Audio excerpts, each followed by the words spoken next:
Hi అండి. ఈరోజు టిఫిన్కి అయితే నేను అటుకుల చిత్రాన్ని చేస్తున్నాను. దానికైతే పాన్లు అయితే పెట్టుకొని ఆయిల్ అయితే వేసుకున్నాను. దీనికైతే కొంచెం ఆయిల్ ఎక్కువే పడుతుందండి, కొంచెం ఎక్కువ వేసుకోండి. ఇప్పుడైతే శనగింజలు అయితే 2 వేసుకుందాం.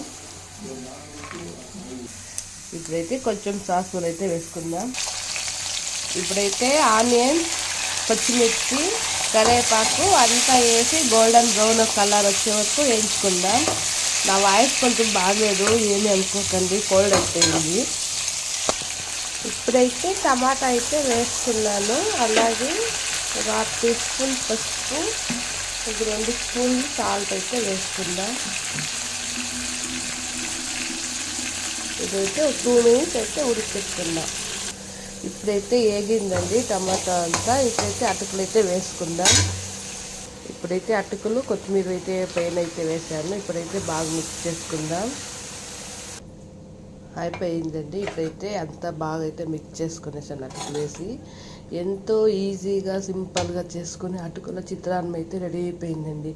టిఫిన్కి అయితే పర్ఫెక్ట్గా ఒక 10 మినిట్స్లో అయిపోతుందండి ఈ చిత్రాన్నం అయితే. మీరు ట్రై చేయండి, చాలా అంటే చాలా బాగుంటుంది. ఓకేనండి, మా వీడియో నచ్చితే లైక్ చేయండి, షేర్ చేయండి, సబ్స్క్రైబ్ చేసుకోండి. ఓకేనండి, బాయ్.